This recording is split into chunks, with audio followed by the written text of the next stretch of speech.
21 a 25. Hoje eu vou falar sobre a parábola da candeia. Candeia é uma lamparina, né? Quem já viu uma lamparina aqui? Já usou lamparina? Eu já usei lamparina com querosene. Já viu? Usou ou não? Já usei. Né? Lamparina. Então, meu pai, quando comprou o sítio, um sítio que ele tem até hoje, né? Não tinha energia. Usava lamparina.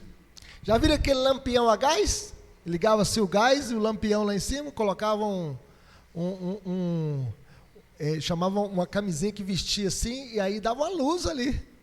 Aí o dia que ele queimava, entrava um besouro lá, ele tinha que comprar outra e colocar no lugar.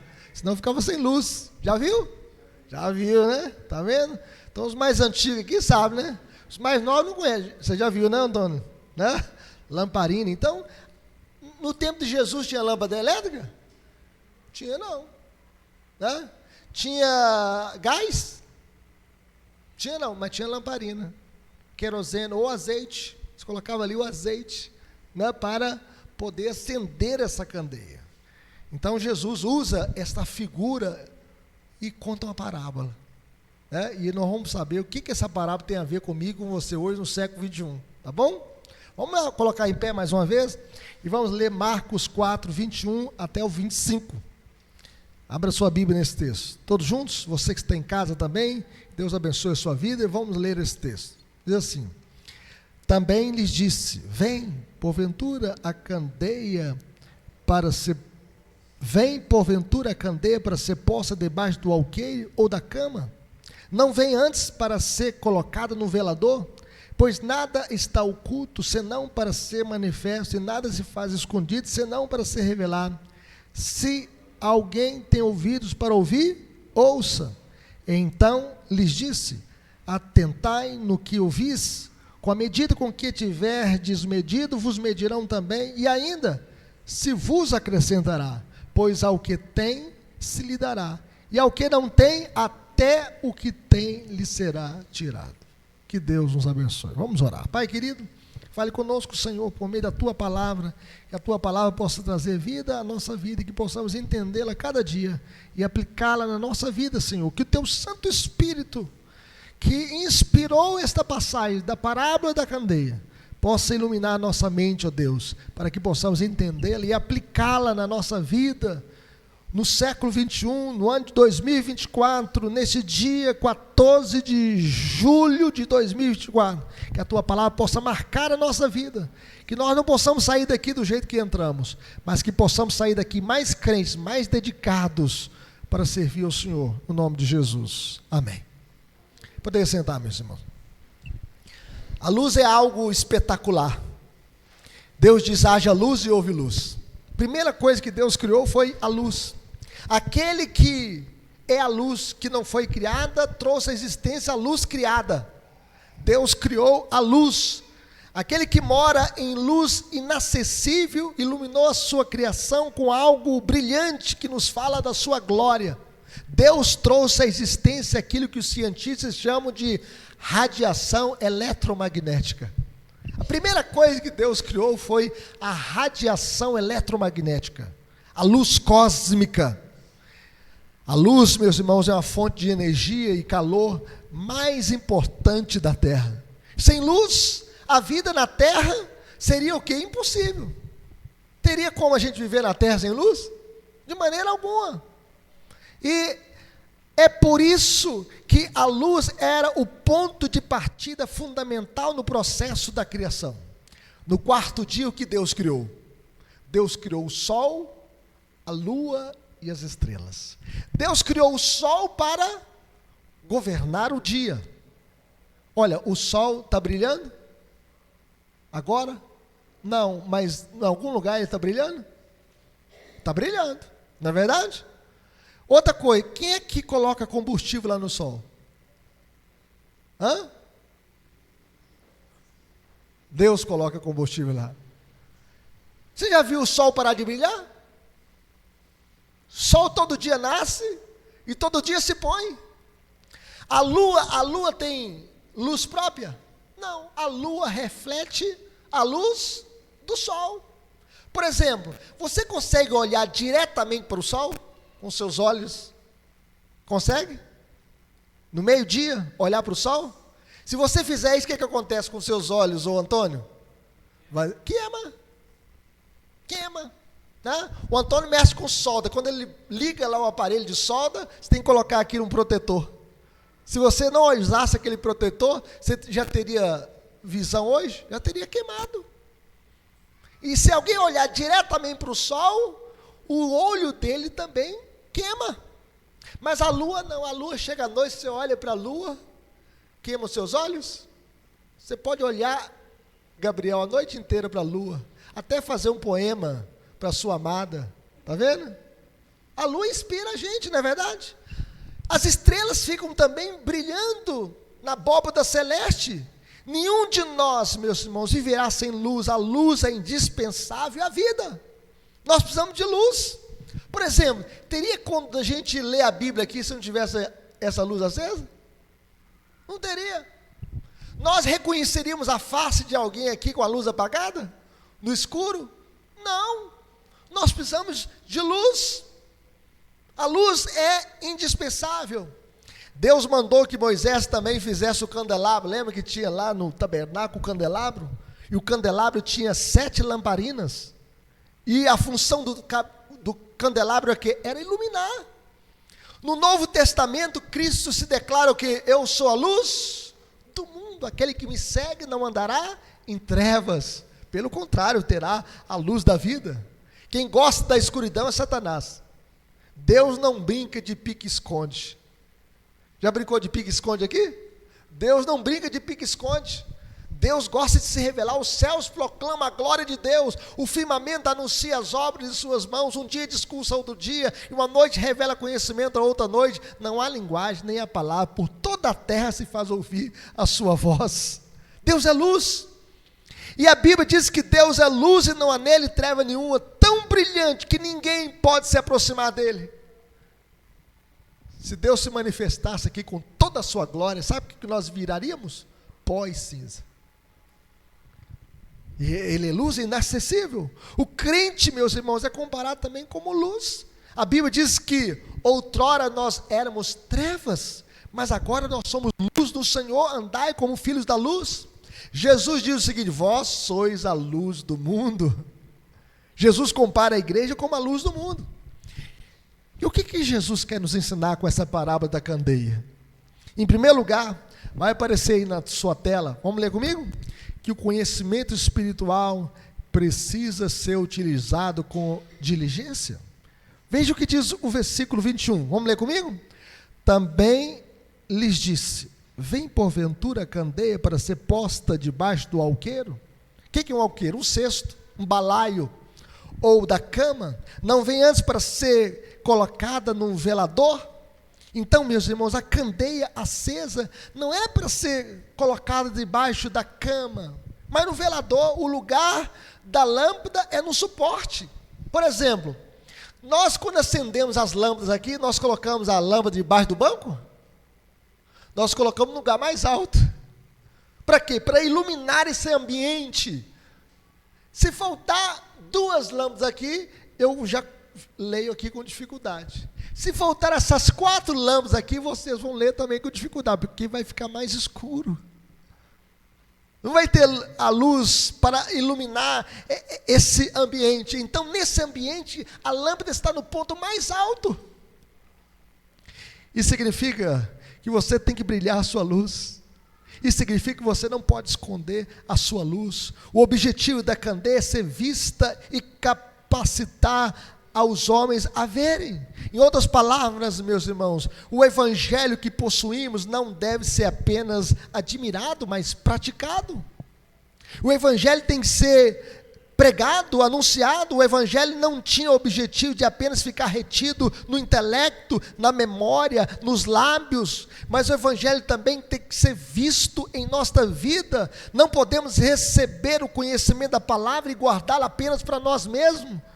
Você não pode dizer assim: né, eu ouço aqui e guardo para mim mesmo. Não, o que você ouve aqui, você tem que compartilhar. Compartilhar na sua família, compartilhar no grupo de crescimento, compartilhar na rua, na praça, compartilhar no hospital, né? Lembro quando eu fui tirar a radiografia, eu conversando assim, né? Olha, tira uma foto boa aí do meu pé que está colado aí. E graças a Deus estava colado mesmo, né? E aí eu falei do Evangelho, falei, olha, Deus aqui está me abençoando aqui, Ele quem cura, Ele que dá vida, Ele dá salvação. Aí encontrei uma irmã da igreja, né? Eu sou membro da 8ª igreja presbiteriana, lá no bairro Palmares. Encontrei uma irmã na fé, a gente agradecendo a Deus, falando das coisas de Deus. Então, meus queridos irmãos, nós não podemos ficar escondendo a nossa luz. Há milhões de pessoas no mundo que não têm, de maneira alguma, a luz espiritual. Sabe que tem 2 bilhões de pessoas que não conhecem João 3,16? É muita gente, né? Quantos bilhões de pessoas nós temos no mundo, ô Bruno? 8 bilhões de pessoas. 2 bilhões, Marta, não conhece João 3,16. O que é João 3,16? Bem, vamos falar comigo? Porque Deus amou o mundo de tal maneira que deu o seu Filho unigênito, para que todo aquele que nele crê não pereça, mas tenha a vida eterna. Então existem muitas pessoas que não conhecem nada do Evangelho, e nós devemos compartilhar o Evangelho, nós devemos compartilhar a palavra de Deus. Mas em segundo lugar, meus irmãos, que o Evangelho escondido deixe de ser Evangelho. O Evangelho não pode ficar escondido. Veja o verso 22, vamos ler comigo, todos juntos? Pois nada está oculto, senão para ser manifesto, e nada se faz escondido, senão para ser revelado. Um dia, meus irmãos, tudo que estiver escondido será revelado. Sabia? Vamos pensar o seguinte: você lembra daquele cantor mundano, né, chamado MC da Leste? Quem já ouviu falar nele? O cara levou um tiro que ninguém sabe quem matou ele até hoje. Mas vai ser descoberto. Um dia Deus vai revelar isso. Se não for nesta vida, mas no final desta vida, sim. A Bíblia diz o seguinte em Eclesiastes 12:14, porque Deus há de trazer a juízo todas as obras, até as que estão escondidas, quer sejam boas, quer sejam más. Você sabe que tudo que nós fazemos nesta vida, nós fazemos na presença de Deus? É aquilo que os reformadores chamam corandel. Tudo que a gente faz na presença de Deus, seja coisa boa ou seja coisa ruim. É por isso que a gente tem que temer a Deus. O temor do Senhor é o princípio do saber. Deus está vendo, Deus nos conhece por dentro e por fora. Deus conhece as nossas atitudes boas e as nossas atitudes ruins. E além disso, meus irmãos, Deus gosta de ser conhecido. Deus é luz. Deus gosta de se revelar. E Deus se revelou totalmente em Cristo. Jesus é a revelação visível do Deus invisível. Deus se revelou através de Cristo. Cristo se fez carne. Ele se encarnou. Ele é o verbo que se fez carne, habitou entre nós, cheio de graça e verdade, e vimos a sua glória, glória como do unigênito do Pai. Nada de ocultismo. Deus não gosta de tarô, de mesa branca, mesa preta, esoterismo, religião de mistério, jogar búzios. Isso é religião de Satanás. Não é o evangelho de Jesus. O evangelho é luz. Deus também não tem compromisso com a maçonaria, uma religião secreta, uma sociedade secreta. O reino de Deus, meus irmãos, não é uma religião fechada, mas uma verdade para sair do esconderijo e alcançar os telhados.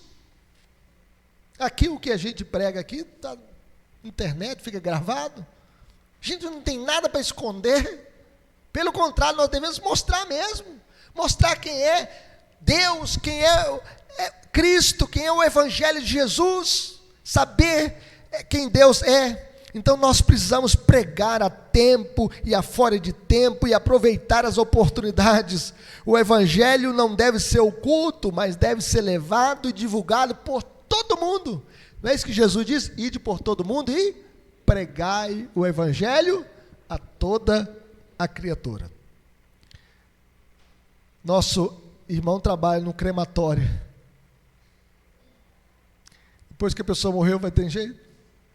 Adianta fazer missa de 7º dia, missa de 30 dias? Vai resolver o problema dela? Não. Nós devemos aproveitar agora e pregar o Evangelho. Em 1229, sabe o que a Igreja Católica Apostólica Romana fez? Proibiu a leitura da Bíblia. A Bíblia não podia ser lida na igreja. Os crentes não podiam ter a Bíblia em casa. Já pensou? E aí, qual o resultado disso? A idade das trevas. Já ouviu falar da idade das trevas? Porque a Bíblia foi proibida a sua leitura. Então, Deus, meus irmãos, levantou o seu servo, levantou Lutero para pregar o Evangelho. E ele traduziu a Bíblia da Vulgata Latina. Meu avô fala que ele ia à missa, o padre falava a missa em latim, lia a Bíblia de costas para o povo e de frente para o altar, em latim. Dizer que só entendia a missa no final, quando falava o amém, aí ele entendia, acabou. Né? Mas não entendia nada. Aí Lutero falou assim, não, né? O culto tem que ser na língua do povo. A Bíblia tem que ser traduzida na língua do povo. Deus fala na língua humana. E então ele traduziu a Bíblia do latim para a língua alemã. E ele então começou a pregar. E aí teve então a reforma. O que foi a reforma? Volta para a Bíblia, para as Escrituras. E ele então diz, só a Escritura, só a Bíblia é a palavra de Deus, e a Bíblia tem que estar na língua do povo, porque Deus fala a nossa língua. Amém? Deus fala, meus irmãos. Nada de missa em latim. Lutero descobriu a verdade. Quer ver que Deus fala na língua do povo? Em Babel não teve a confusão das línguas? Não foi assim? Mas no dia de Pentecostes, o que aconteceu? Tinha 15 nações ali.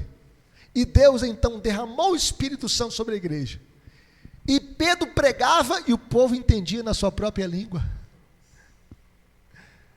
Isso é o dom de língua, meus irmãos. Né? O dom de língua é falar na língua do povo, a palavra de Deus. Deus faz isso. Lá em Governador Valadares tinha um alemão, ele casou com a irmã da nossa igreja, e aí ele não falava nada do alemão. E aí ele foi para culto na igreja. O pastor começou a pregar e a irmã traduzindo para ele.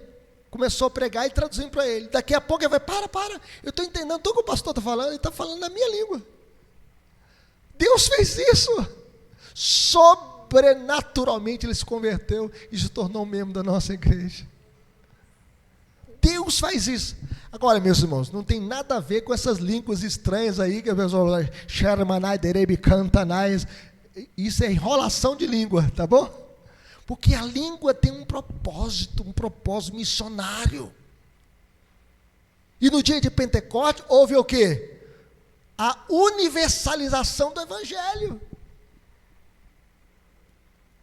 Certo dia um pregador falou assim, olha, vamos todos falar em língua, porque lá no céu todos nós iremos falar em língua. Mentira. A Bíblia diz que lá no céu não existirá mais as profecias desaparecerão, as línguas cessarão, e a ciência passará. Porque quando vier o que é perfeito, então o que é em parte será aniquilado. Então o propósito dos dons tem que ser um propósito missionário, e não uma enrolação de língua. Eu lembro que eu fui uma vez numa reunião de oração, alguém falou assim comigo, você tem que ser batizado com o Espírito Santo.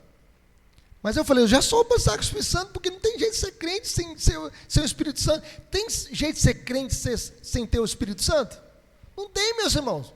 Como é que a pessoa vai nascer de novo sem o Espírito Santo? Como é que vai acreditar sem o Espírito Santo? É o Espírito Santo que convence o homem do pecado, da justiça e do juízo. Aí você fala assim, ó, como é que eu vou ser batizado com ele? Ele me ensinava, né? Aí você tem que falar glória, glória, glória, glória, até enrolar a língua. Mas como assim? No dia de Pentecostes aconteceu isso, não aconteceu? Enrola a língua falando glória, glória, glória. Não, meus irmãos, é o Espírito Santo que capacita. E ali houve a universalização do Evangelho. Então Lutero falou assim, olha, a língua não pode ser em latim, tem que ser na língua do povo. Então Lutero pregava e só o sangue de Jesus purifica o pecador, e ocultar a verdade descoberta, meus irmãos, seria um ato de covardia. O nosso cristianismo deve ser com a candeia acesa e que todos os homens podem ver. Todos os homens. A outra coisa que eu quero ensinar para os irmãos aqui, veja em 1 Coríntios capítulo 12, olha o que diz a Bíblia, né? Veja o que diz a Bíblia aqui, veja o que diz o texto, veja o que diz o texto aqui. Então, na igreja, tudo tem que ser feito para edificação. Veja o que diz o texto comigo, 1 Coríntios 12, verso 27 até o verso 31. Aí eu li para esse irmão e ensinei para ele a verdade, né? Vamos ler? Ora, vós sois corpo de Cristo, individualmente membros deste corpo. A uns estabeleceu Deus na igreja, primeiramente apóstolos, em segundo lugar profetas, em terceiro lugar mestres, depois operadores de milagres, depois dons de curar, socorros, governos, variedades. Aí ele pergunta, porventura são todos apóstolos? Ou todos profetas? A resposta é o quê? Não. São todos mestres? Não. Operadores de milagres? Não. Tem todos dons de curar? Não. Falam todos em outras línguas? Não. Interpretam a todos? Não. Entretanto, procurai com zelo os melhores dons. Capítulo 12, verso 12. Todo crente verdadeiro é batizado com o Espírito Santo. Pastor, está na Bíblia? Está na Bíblia. Vamos ler o 1 Coríntios, capítulo 12, verso 12 até o 13. Vamos ler? Porque assim como o corpo é um, e tem muitos membros, e todos os membros, sendo muitos, constituem num só corpo, assim também, com respeito a Cristo. Pois em um só Espírito, todos nós somos batizados em um corpo. Vamos dizer isso comigo? Todos nós fomos batizados em um corpo. O que diz o texto? Todos nós somos batizados com o Espírito Santo, quer judeus, quer gregos, quer escravos, quer livres, e a todos nós foi dado beber de um só Espírito. Todo crente verdadeiro é batizado com o Espírito Santo, porque não tem jeito de ser crente sem o Espírito Santo. Capítulo 14, versículo 18 e 19, veja o que Paulo diz. Capítulo 14, né? Capítulo 14, verso 18 e 19. Todos juntos? Dou graças a Deus, porque falo em outras línguas mais do que todos vós. Contudo, prefiro falar na igreja 5 palavras com meu entendimento, para instruir outros a falar 10.000 palavras em outra língua. Eu prefiro falar Jesus salva o pecador do que falar 10.000 palavras em outra língua. Se eu falar assim, Rinematovo Manaim Shevet Arim, vocês entenderam? Se eu falasse assim, Bereshit bara Elohim ve'et hashamai ha'eretz, vocês entenderam? Eu falei, como é bom e agradável viver unidos os irmãos. E depois eu falei, no princípio criou Deus os céus e a terra. Qual foi melhor? O que eu falei antes ou agora? Agora vocês entenderam. Paulo falou, eu prefiro falar 5 palavras com o meu, né? Que todos possam entender, do que falar 10.000 palavras e ninguém entender nada. Entenderam agora? É isso que a palavra de Deus nos mostra, meus irmãos, né? Por isso, Calvino e Lutero combateram a missa em latim, porque o povo tinha que ouvir da sua própria língua. E por isso nós devemos combater também o culto onde a pessoa fala em língua, mas não tem intérprete, não tem edificação. Mas em terceiro lugar, a grande importância de ouvir corretamente. Mas eu quero só encerrar isso aqui, meus irmãos, só para, veja o que diz aqui o texto. Só para encerrar. Verso 27, 14, 27 agora. 1 Coríntios 14, 27. Vai aparecer na tela aí? Todos juntos, vamos ler comigo? No caso de alguém falar em outra língua, que não sejam mais do que 2 ou 3, né? E isso, o quê? Sucessivamente haja quem? Interprete, né? Verso 28, vamos ler? Mas não havendo intérprete, fique calado na igreja, falando consigo mesmo e com Deus. Se não tem intérprete, fique calado na igreja, falando consigo mesmo e com Deus. Não é isso que a Bíblia diz? Por quê? Porque Deus não é de confusão. Veja o que diz o verso 32 e 33. Vamos ler? os espíritos dos profetas estão sujeitos aos próprios profetas, porque Deus não é de confusão, e sim de paz, como em todas as igrejas dos santos. Deus não é Deus de confusão, né? E verso 40, vamos ler? Verso 40, tudo, porém, seja feito com decência e ordem. Que Deus nos abençoe. Mas vamos, em terceiro lugar, meus irmãos, a grande importância de ouvir corretamente. Veja o que diz o verso 23. Vamos ler comigo? Se alguém tem ouvidos para ouvir, ouça. Alguém chegou a dizer que falar é prata, mas ouvir é o quê? É ouro. Jesus diz assim, quem é de Deus ouve a palavra de Deus. Um dia eu estava evangelizando um homem e falou assim, não quero ouvir o que você está falando. Não tem interesse nisso. Aí eu falei com ele, quem é de Deus ouve a palavra de Deus. E completei ainda. Você está caminhando a passos largos para o inferno. E deixei a mensagem do evangelho. E quem salva é só Jesus. A Bíblia diz o seguinte, meus irmãos, chegar-se para ouvir é melhor do que oferecer sacrifício de tolos. E como é que nós devemos ouvir? Nós devemos ouvir com fé, porque sem fé é impossível agradar a Deus. A fé vem para ouvir, e ouvir a palavra de Cristo. Nós devemos ouvir com fé, nós devemos ouvir com reverência. Os Tessalonicenses receberam a palavra de Paulo como palavra de Deus, nós devemos receber a palavra como palavra de Deus.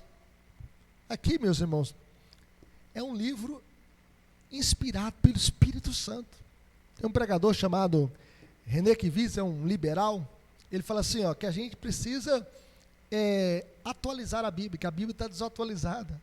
A Bíblia, meus irmãos, é mais atualizada do que o jornal de hoje, de domingo. É mais atualizada. A palavra de Deus é viva. A palavra de Deus, ela não tem que ser atualizada, ela já é atualíssima. A palavra de Deus, nós não podemos nem tirar e nem acrescentar nada. Se nós tirarmos ou acrescentarmos qualquer coisa, nós iremos receber os flagelos do Apocalipse. Vocês querem receber o flagelo do Apocalipse? Eu não. Eu quero receber as bênçãos do Apocalipse. E não os flagelos. Pastor, onde está escrito em Apocalipse? Apocalipse 22, meus irmãos. Veja o que diz Apocalipse 22, versículo 18 e 19. Todos juntos? Eu, a todo aquele que ouve as palavras da profecia deste livro, testifico. Se alguém lhes fizer qualquer acréscimo, Deus lhe acrescentará os flagelos escritos neste livro. Verso 19.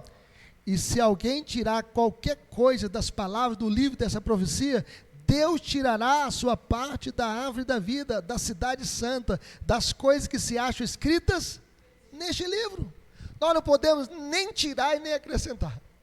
A Bíblia já está completa. A Bíblia é um livro atualíssimo. A Bíblia é a palavra de Deus. E nós devemos ouvir com oração, suplicando a bênção de Deus antes que o sermão seja pregado e pedindo a bênção de Deus novamente quando estiver terminado. Sabe para quê? Para que a gente possa obedecer a palavra de Deus e cumpri-la. Então, que a gente possa ouvir com oração. Mas em quarto lugar, meus irmãos, que nós devemos ser cautelosos no julgamento alheio. Às vezes nós somos precipitados para julgar. E nós devemos ter o bom critério, o bom padrão, e não um duplo padrão. Veja o que diz o verso 24. Vamos ler comigo? Com a medida com que tiveres medido, vos medirão também. E ainda se vos acrescentará. Por quê, meus irmãos? Porque nunca conhecemos todos os fatos, nem a totalidade da pessoa que julgamos. Nós devemos julgar com critério. O Rabino Hillel, ele diz o seguinte: não julga ninguém até não ter conhecido a sua situação e circunstância. Ou seja, nós devemos julgar pela reta justiça, e não de maneira temerária, precipitada. Jesus diz que antes de tirar o cisco do olho dos outros, nós devemos tirar o quê? A trave. Às vezes nós vemos um cisquinho no olho do irmão, mas a gente está com a trave aqui, tem jeito de a gente nem tirar a trave. Primeiro a gente conserta a gente mesmo.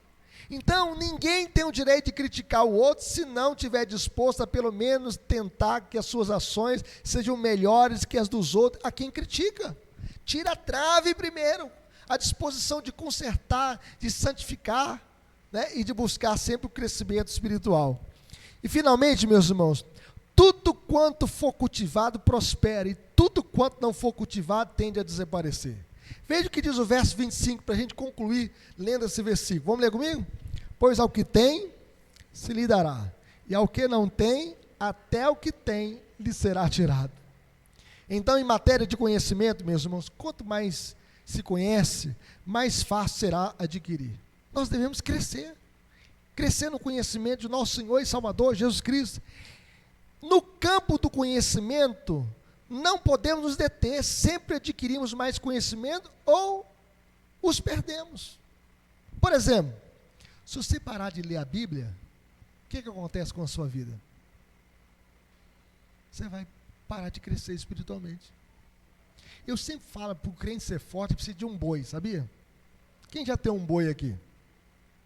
Aprendeu, né, Rua? A gente precisa de Bíblia, oração e igreja, um boi, tá bom? Viu, Ricardo?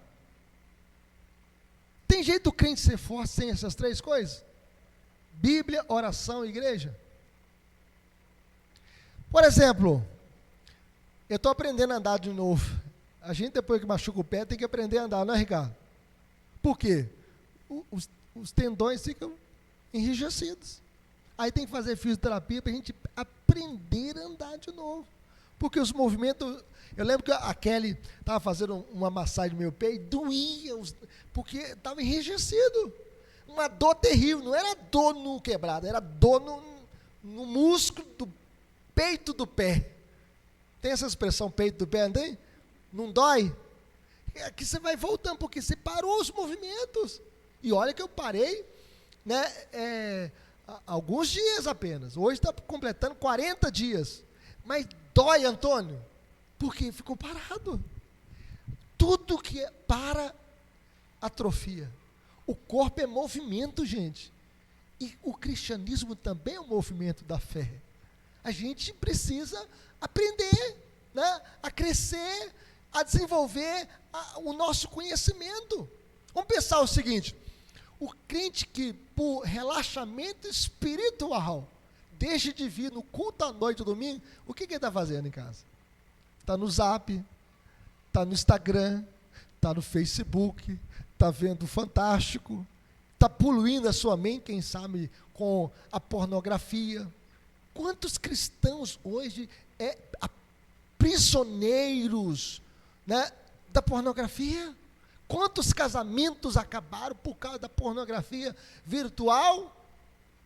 E nós devemos pedir ao Senhor: Senhor, tem misericórdia, que a minha vida não possa atrofiar na pornografia, no ilícito, no pecado. Com respeito à força física, meus irmãos, quanto mais treine o seu corpo, mais seu corpo será capaz de fazer. Se parar de treinar, perderá a habilidade que tinha. Assim se aplica em todas as áreas da vida, pois se não usamos o que possuímos, nós o perdemos. Nós não podemos enterrar o que Deus nos deu. Deus nos deu talentos, nos deu dons, e esses dons e talentos devem ser usados. Os dons e as graças se destroem pela falta de uso. Nós devemos usá-los para a glória de Deus. A indolência e a preguiça são sempre desencorajadas da palavra de Deus. A Bíblia chega a dizer o seguinte: o ocioso vem a padecer fome. A Bíblia diz: o preguiçoso deseja e nada tem, mas a alma dos diligentes se farta. Assim é na vida espiritual. Nós não podemos ter preguiça na nossa vida espiritual, preguiça de ler a Bíblia, preguiça de meditar na Bíblia. Hoje nós estamos vivendo uma geração, nesse século 21, neste ano 2024, de crentes analfabetos da Bíblia, crentes que não conhecem a palavra de Deus, crentes que são enganados. A Bíblia diz: o meu povo está sendo destruído porque lhe falta o conhecimento. Nós devemos conhecer a palavra de Deus e amá-la. Nós devemos colocar no peito e falar: Senhor, quero guardar no meu coração as tuas palavras para não pecar contra o Senhor, para que eu possa vencer o mundo, vencer o diabo, vencer as trevas, vencer as tentações com a palavra do Senhor. Como é que Jesus venceu o diabo? Com a palavra. O diabo diz: olha, se tu és o filho de Deus, transforma essas pedras em pães. Jesus diz: nem só de pão viverá o homem, está escrito. O diabo então levou no pináculo, pula daí, porque os teus anjos darão ao teu respeito para que te guardem. E veja bem que o diabo usou a palavra. E Jesus diz, está escrito, não tentarás o Senhor teu Deus. O diabo mostrou todos os reinos, riqueza, glória deste mundo, e falou assim, olha, tudo isto te darei, se prostrar e me adorares. O que Jesus disse? Retira-te, Satanás, porque está escrito, ao Senhor teu Deus adorarás, e só Ele darás culto. Meus irmãos, nós devemos vencer as lutas da vida com a palavra. Nós devemos fazer uso diligente dos meios de graça para o nosso progresso espiritual. Quais são os meios de graça? Oração, o culto, o estudo da Bíblia, ouvir sermões, participar da ceia do Senhor, participar dos cultos. E quantos irmãos estão atrofiados, sem desenvolver a sua fé, não estudam mais a Bíblia? Na pandemia foi um arraso, não foi? As igrejas fechadas, os crentes não iam na igreja, a gente começou a transmissão, alguns, mesmo com a transmissão, não acompanhavam também, e quantos estão até hoje crentes desigrejados? Crentes que perderam a sua fé, estão atrofiados na sua fé, e é tempo, meus irmãos, sabe qual é o tempo que nós estamos de buscar? Tempo do despertamento espiritual, tempo do avivamento. E o avivamento com Bíblia. Eu lembro que lá em Mantena, eu tive que combater o movimento G12. O G12 foi um arraso, o G12 acabou com a escola dominical. As igrejas que abraçaram o G12 fecharam as escolas dominicais. E eu falei assim, avivamento sem Bíblia é fogo de palha. Falei isso. E olha, eu vi o declínio desta igreja que abraçou esse movimento. Um movimento sem fundamento. E nós devemos buscar o avivamento bíblico. Nós devemos buscar que o Senhor possa avivar a nossa alma, as nossas famílias, os nossos filhos. Nós devemos buscar o despertamento espiritual. Paulo chega a dizer o seguinte, desperta tu que dormes, levanta-te dentre os mortos e Cristo te iluminará. E ele chega a dizer ainda, não vos embriagueis com o vinho no qual há dissolução, mas enchei-vos do Espírito. Esse mundo, meus irmãos, que nós estamos vivendo é um mundo que os valores estão invertidos. Os valores estão invertidos. A gente manda os meninos para a escola, estão aprendendo ideologia de gênero, que você não é homem nem mulher, você vai decidir o que você quer ser. Quem decidiu foi Deus.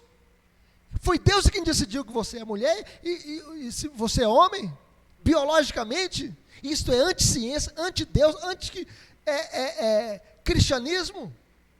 E é por isso que nós devemos então nos preparar e buscar o despertamento espiritual. Hoje está liberado, a gente hoje está observando que as drogas estão sendo vendidas como doce na padaria. Hoje na frente da igreja, ali eu passo a tarde orando e meditando que eu vou pregar à noite, né? Aí eu saí assim para ir ao banheiro, senti um cheiro de maconha na porta da igreja. E as pessoas ali bebendo, as pessoas ali fumando, as pessoas ali se drogando. E se a polícia chegar ali, vamos pensar que tenha 10 pessoas, todo mundo com 40 gramas, cada um. Dá quantos gramas? 40 vezes 10? 400 gramas. Alguém vai preso? Não. Você tem 40, eu tenho 40, o outro 40. Você viu agora? Olha como é que a droga. E isso pela Suprema Corte do nosso país, STF, Supremo Tribunal Federal. Não vai aumentar o tráfego? Isso eu contei 10 pessoas. E se tiver uma festa rave aí de 1000 pessoas, cada um com 40, já pensou a calamidade? A escola da Kelly, a diretora pediu que fizesse ali o grupo de crescimento, uma célula na sua escola por causa da droga. Era pino de cocaína dentro da escola, os meninos fumando maconha, e ali, agora ele tem um ponto para falar de Jesus. Porque, meus irmãos, esse mundo vazio, as pessoas querem preencher o vazio do seu coração, né, nas drogas, nas orgias, nas baladas, mas nada disso preenche o coração. Só Jesus dá a verdadeira alegria. Só Ele dá a verdadeira alegria. Aplicações para a nossa vida, meus irmãos. Como viveremos? Em primeiro lugar, brilhando a luz de Cristo neste mundo escuro. Brilhe a sua luz. Não coloque a sua candeia debaixo da cama, não. Não esconda a sua fé, não. Fale de Jesus para outras pessoas. Segundo lugar, ouvindo com fé, atenção e reverência à palavra de Deus, estude a palavra de Deus. Seja um crente cheio da palavra, cheio do Espírito Santo, que ame a Deus e a sua palavra, porque quem é de Deus, o quê? Dá ouvido, o quê? A palavra de Deus. Terceiro lugar, sejam prudentes. Olha, a gente precisa vigiar e orar. A Bíblia diz que nós devemos ser simples como a pomba, prudentes como a serpente. Sejam prudentes. Não julgue precipitadamente. Avalie as coisas. Tenha sabedoria. Busque a sabedoria de Deus. Se alguém necessita de sabedoria, peça a Deus, que a todos dá liberalmente. E em último lugar, como viveremos? Sendo diligentes, dedicados e ativos na obra de Deus. Trabalhe para Deus. Sirva na igreja. Sirva na transmissão. Sirva no louvor. Sirva no grupo de crescimento. Sirva no reino de Deus. Seja diligente, pois a alma que não avança atrofia. Se você ficar parado, eu lembro, meu pai ficou hospitalizado 23 dias, ele perdeu também a mobilidade das suas pernas, ele teve que reaprender a andar. Depois que ele ficou hospitalizado, então use os meios de graça para o seu crescimento em graça, fé e conhecimento, porque os dons e as graças se multiplicam quando são exercidos, e se não usamos o que possuímos, nós o perdemos. Desenvolva a sua fé, seja um crente cheio de Deus, cheio da palavra, e desenvolva aquilo que Deus te deu para a glória de Deus. Então, Bruno, se você que toca, continue tocando, cantando louvores a Deus, toque no grupo de crescimento, toque para louvar o Senhor. Nós devemos compartilhar a nossa fé, seja no ônibus, seja no hospital, seja na rua, seja na praça. Desenvolva os seus dons e seus talentos para a glória de Deus. Vamos orar? Vamos falar com Deus? Vamos clamar ao Senhor? Eu quero convidar aqui o nosso irmão Anilton. Vem aqui à frente, Anilton. Vamos orar aqui. O Anilton está chegando do trabalho, hein? Veio buscar a esposa, né? Vamos falar com Deus. Vamos colocar em pé?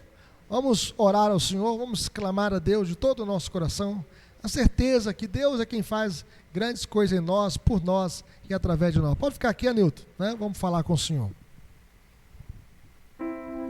Boa noite a todos. O pastor já explicou o motivo, Está chegando esse horário. Os irmãos, sabem, conhecem as razões. Vamos orar. Deus Santo, nós louvamos o Teu nome, porque o Senhor é aquele que nos conhece, ó Deus, mesmo antes de nós nascermos. A Tua palavra diz que o Senhor conhece a nossa substância ainda informe, quando e os nossos dias são contados e determinados, quando nenhum deles existia. Louvo o Senhor por cada pessoa que aqui se colocou, cada família que veio trazer os seus filhos, ó Deus, veio cultuar o Senhor, porque o Senhor é aquele que merece o nosso culto, a nossa atenção, a nossa devoção, porque o Senhor é aquele que mudou, ó Deus, a nossa vida, converteu-nos dos nossos pecados e voltou a nossa atenção para o Senhor. Por isso nós louvamos o Senhor nessa noite, nesse domingo, que é o primeiro dia da semana. Louvamos a oportunidade de estarmos aqui, bendizendo o Teu nome, ó Deus, para sempre. Receba o nosso culto, o nosso louvor, e ó Deus, nos abençoe na semana que agora se inicia. Nós possamos, ó Deus, dedicar tempo para ler a Bíblia, para estudar a Sua palavra, para, ó Deus, estar observando no Senhor, ó Deus, estar dedicando tempo para estar ali diante do Senhor, meditando na Sua palavra, na beleza do Senhor, nos Teus decretos. Nos ajuda, Senhor Deus, como pessoas, como famílias, como maridos, as esposas, ó Deus, as crianças, ó Deus, esteja protegendo, ó Deus, deste mundo mal, esteja nos protegendo e nos capacitando como igreja, para que nós possamos ser, ó Deus, pessoas evangelizadoras, que possamos dar um bom testemunho do Senhor, que nós possamos dar, ó Deus, ser verdadeiramente testemunha do Senhor. Nos ajude. Nós louvamos o Senhor nesta noite e muito mais, ó Deus, pelo presente da vida eterna, ó Deus, do decreto do Senhor, e nos buscar, e nos trazer. Nós louvamos o Senhor, porque o Senhor é aquele que cumpre as palavras que o Senhor profere através da Bíblia e confirma no Espírito Santo no nosso coração. Louvando, receba o nosso louvor, a nossa gratidão. Nós fazemos não no nosso nome, porque nós não merecemos nada do Senhor, mas no nome santo do Senhor Jesus, que é santo hoje e eternamente. Amém e amém. do povo de Deus, povo mais feliz da terra, povo batizado com o Santo Espírito da promessa, povo mais do que vencedor, receber a bênção do Senhor, que a graça de nosso Senhor e Salvador Jesus, o amor de Deus o Pai, um amor infinito, eterno, um amor grandioso, um amor ilimitado, e as ternas consolações do Espírito Santo, do Espírito Consolador, do Espírito Vivificador, sejam com todos vós e sobre todo o povo de Deus, espalhado sobre a face da terra, desde agora e para sempre. Amém. Deus abençoe os irmãos, uma semana vitoriosa, uma semana feliz. Antes de sair, cumprimente seu irmão, desejo uma semana feliz para eles, em nome do Senhor Jesus. Eu estarei à porta cumprimentando os irmãos. Fique com Deus. Deus abençoe você que acompanhou a transmissão até agora. Que Deus te dê uma boa semana e convidamos para que você possa estar conosco aqui na próxima quinta-feira e também no próximo domingo. Que Deus abençoe a sua vida.